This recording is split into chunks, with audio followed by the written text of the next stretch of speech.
Good day everyone, I'm Rebel Bukoy, a BSed English 3B, and for today's video, I am going to describe the way of life, beliefs, and religions of the Philippines during the pre-colonial period.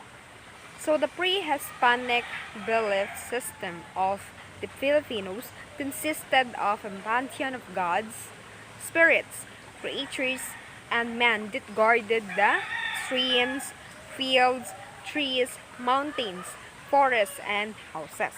But Hala, or the one who created the earth, and the man was superior to these other gods and spirits. So, moreover, this ancient belief is considered as animism. They had knowledge and they thought that the world has its own consciousness. They believed that these are the stones, the trees, the mountains, the water, animals, sun, moon, and has a hidden power that quicken the spirit or so-called the idol. So second, what are the various causes responsible for the brevity of Philippine literature? The brevity of Philippine literature in comparison to some other nations with longer literary histories can be attributed to factors such as colonial history, limited access to education, a rich oral storytelling tradition, political and socio-economic instability, language diversity, globalizations, and influence of this limited publishing opportunities. So despite of these challenges, Philippine literature has made progress in recent years, with writers contributing to its development and addressing the country's diverse and cultural heritage and of course the contemporary issues. Let's explain how did the written characters employed by the early Filipinos differ from those being used today. The written characters used by the early Filipinos, such as the baybayin or so-called alibata, were different from those being used today in several ways.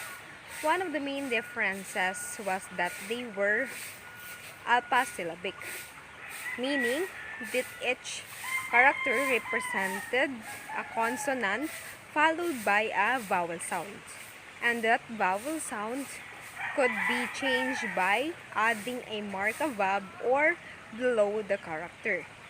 Another difference was that they did not have a separate characters for some consonants such as the F and Z, and they did not have a standard way of writing words that end with consonant. Unlike today, most Filipinos use the Latin alphabet, which is alphabetic, meaning that each character represents a single sound and has more letters to represent different sounds. The Latin alphabet also has spaces between words and pronunciation marks to indicate sentence structure. Now, let's define the following terms. To start with, kudanag. These are the accounts of battle. Second is a tagumpay. These are the songs for victory. Tagulaylay. These are the songs of hanging a captured enemy. Hibais or iboyis are songs which tell about the lives of warriors and ancestors of the people of Negros and recount the life of their voyages. Balayang, it is a wedding ballad in Batangas.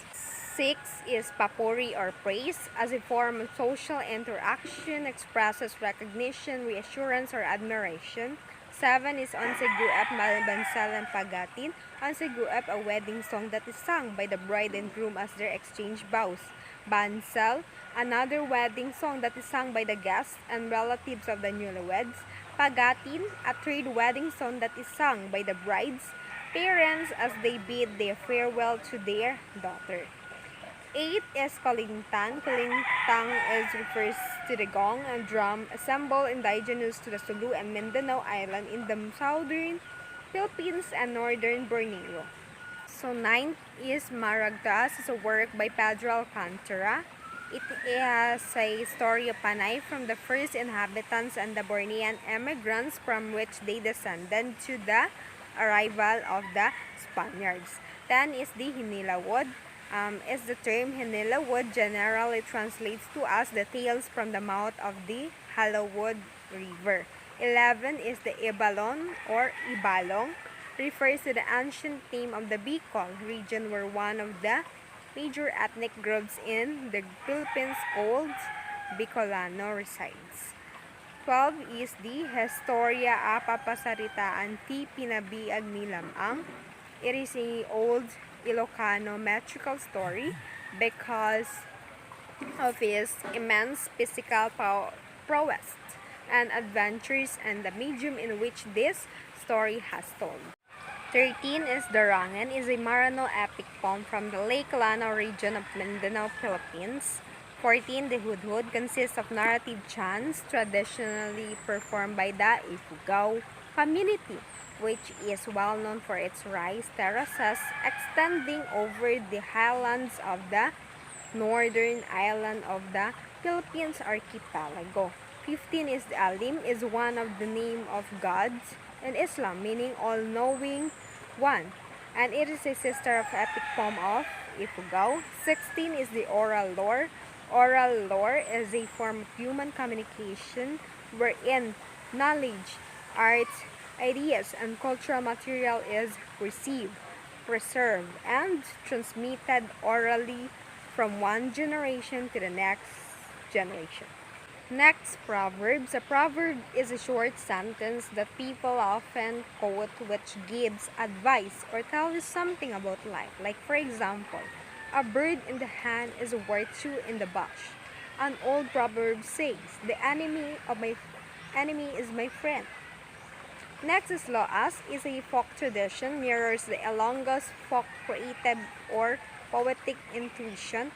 Example here is the Rosas Rosas nga kamantige, soltero nga waay nobya agi. Next is the myths. Myths are stories derived from cultural traditions or legends, which have a deep symbolic meaning and usually involve a lesson which will be helpful to the listener or to the reader. One such myth is the Greek myth of Persephone, which is used to understand and give meaning to the changing seasons. 20. The Legends is a traditional story or group of stories told about a particular person or place. Formerly, the term legend meant to tell about a scene. The legend of King Arthur, the favorite most legend we grew up reading and viewing. 21 is the epic or epics or grand long compositions about the heroic deeds of men and women. They include stories about gods as well. Example here is the Mahabharata and Ramayana. For 22 is the folk song is a traditional piece of music that was composed about a particular group of people, an event or an experience. So example here is the Bara Allen. Lastly is the riddles.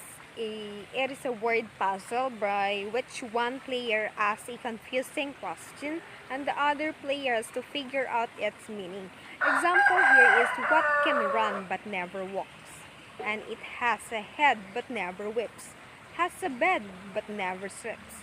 The answer here is a river.